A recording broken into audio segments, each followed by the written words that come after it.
আল্লাহ পাক রব্বুল ইজ্জত ওয়াল জালাল যার ভালো চান, কল্যাণ চান, যাকে মহব্বত করেন, যাকে ভালোবাসেন, তাকে দিনের জ্ঞানে জ্ঞানী বানান, বলে সুবহানাল্লাহ।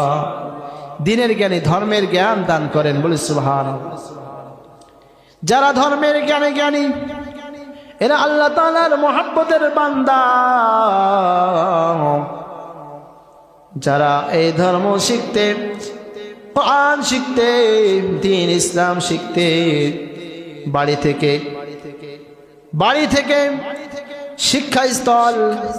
শিক্ষাস্থলে যায়, প্রতি কদমে কদমে আল্লাহ তাআলা এক একটি করে গুনাহ মাফ করে দেয়, বলে সুবহানাল্লাহ।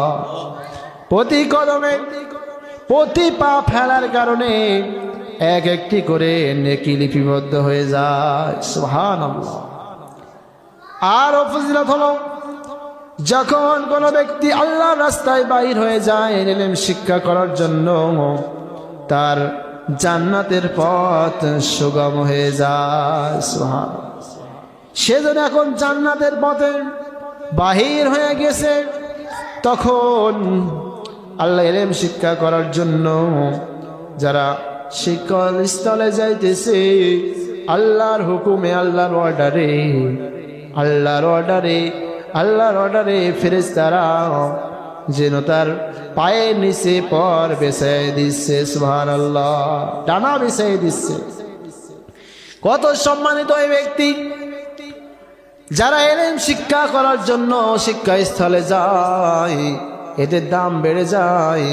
কিন্তু আবার শিক্ষাস্থলে যেখানে শিক্ষা দেওয়া হচ্ছে ইলমের মজলিসে, আজকের আমাদের এই মসজিদে ইলম শিক্ষা দেওয়া হচ্ছে আল্লাহ তাআলার হক ফরজ হুকুম, ইলমে কলব, ইলমে তাসাউফ, এটা শিক্ষা দেওয়া হবে ইনশাআল্লাহ।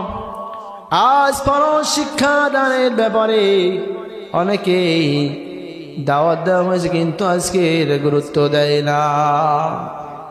কারণটা কি? আজ এই ইলমের মজলিসে আসতে হলে আল্লাহর রহমত লাগবে। আল্লাহ পাক যার উপর রহমত নাজিল করবেন, দয়া করবেন, তারাই শুধুমাত্র ইলমের মজলিসে আসতে পারবে, বলে সুবহানাল্লাহ।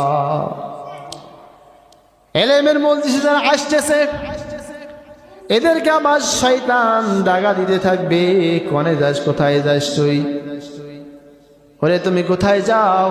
শয়তান তাদেরকে দাগা দিতে যাচ্ছে।